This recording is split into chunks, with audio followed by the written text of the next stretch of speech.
I was surprised that they thought they could lie without consequence. Who lied? Representative Nancy Mace and maybe about 50 congressional staffers, they all lied.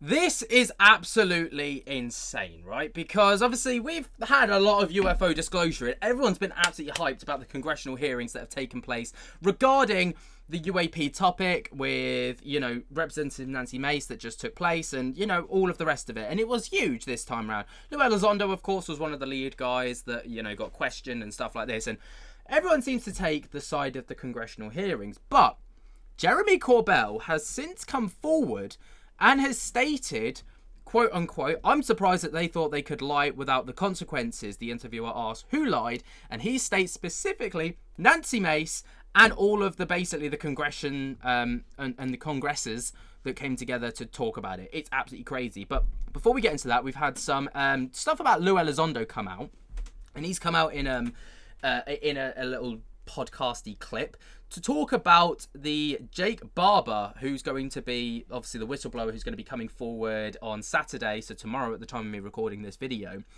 regarding the the UAP retrieval program with Ross Coulthart. And I'm not gonna lie to you, he's just kind of blowing smoke up people's asses at this point. I mean, what else do we expect from Lou Elizondo at this point? But here's what he had to say. See some of the evidence that this individual has, you're going to leave some people scratching their heads. And that's okay, because I think now we're getting to the point in the conversation of disclosure where people are realizing that, yeah, this is real. It has occurred and it's continuing to occur, and our government hasn't always been completely truthful about it. I am absolutely certain there's probably really good reasons for it. I don't agree with those reasons. But with that said, I must respect those reasons, and that's why it's taken us so long, over 7 years, to get to this point in the conversation, because we had to do it right, and there was only one chance to do it right and a whole bunch of chances to do it wrong. Ultimately, I don't know how this is going to play out. My hope is that members of Congress will see this. My hope is that individuals in the new Trump administration will see this. And obviously, Lou Elizondo there saying about how he hopes that people within Congress will see this. But then we've got a clip coming up from Jeremy Corbell saying, yeah, they lied. They're lying to you. So it's pretty crazy stuff, right? Like how contradictory these things are. Now, Jeremy Corbell, from what I've seen, was obviously there at the first congressional hearing about UAPs, which took place not last year now, back in 2023 with David Grush, Ryan Graves, and I can't remember who else was there. But he was there. Right? So this is really interesting. Begin to start asking the hard questions and do some of the things that we have made recommendations in the past to do. Things like new legislation, things like a national strategy for U.S. air domain to include anomalous phenomenon, to include things like drones. Well, and he's also come out within this podcast, right, where he was talking and basically say that there's going to be a UFO come into orbit in 2027, which is obviously 2 years away from now. And something about it being a lie and all the rest of it is crazy, right?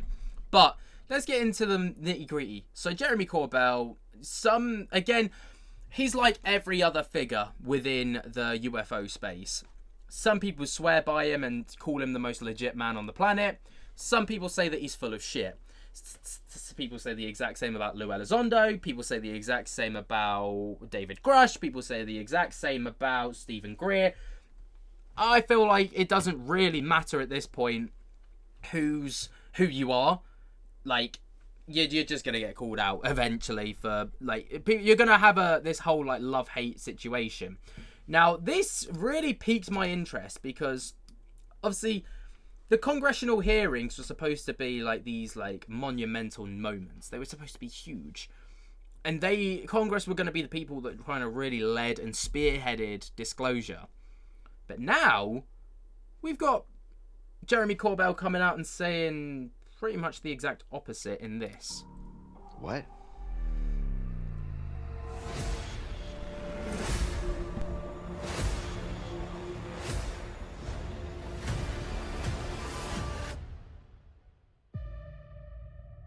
So thank you, Mr. Schellenberger, for this information. We are all reading it in real time now.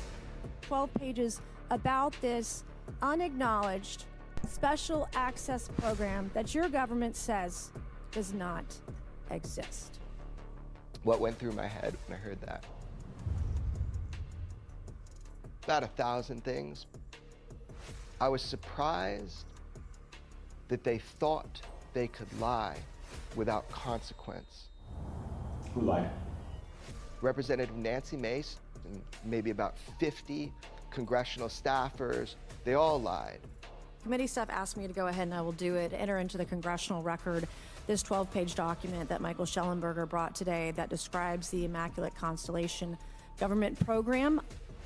I submitted those 12 pages. Michael Schellenberger did not.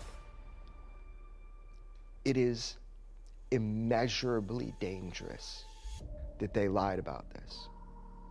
And it's not for the reasons you think. Every single whistleblower that has ever come to me or George Knapp should have absolute guttural fear if they understand what's going on right now. No, not at all. Congress just lied to the American public. Why? Where was the lie? Oh, I submitted the IC document. Ask Schellenberger, he'll tell you. But everybody sat there as they said he did. Why? You should ask yourself that. Why? It should be trivial. I didn't think. It should be trivial. It's fucking not.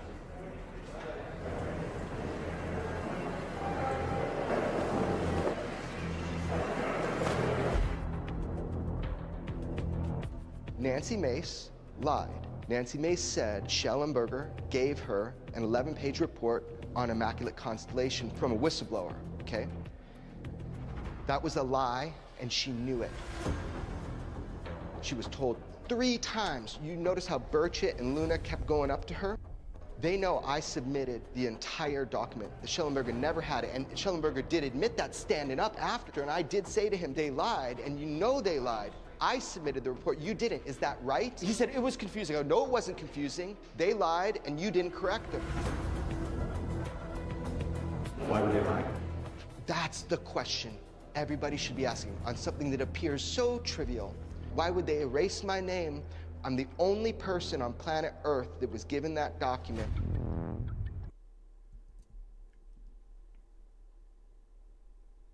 Right? Tea is being spilt. Now, obviously, like, I've kind of, like, looked at this and I was like, it seems a bit trivial. You know, like, it's almost like, why didn't I get the credit for that? God darn it. But then he kind of, like, says, yeah, it should be trivial. But it's not, because for whatever reason he believes it shouldn't be trivial. Or, you know, like him having his name scratched from the record or whatever. Now, is this because, you know, like, they don't want him to be a part of it? Is it because he wants that to be his legacy? I don't necessarily know. But I'm hoping that we get more. It looked almost like a trailer for an upcoming episode on the George Knapp podcast that he does with Jeremy Corbell, right? And tea is going to be spilt no matter what happens. And I would be very intrigued to see if the record gets corrected, you know. And they showed evidence of, well, I say they showed evidence. They showed Jeremy Corbell passing a piece of paper. Now, do we know that that was the report? No, of course. But, you know, we'll have to take his word for it. What do you guys think about this? Let me know your thoughts and opinions down in the comments below. It's getting spicy up in here. Let me know what you guys think. And while you're down there, jump to get the hell out of that like button, subscribe if you're new. And until next time, I'll speak to you later. Peace.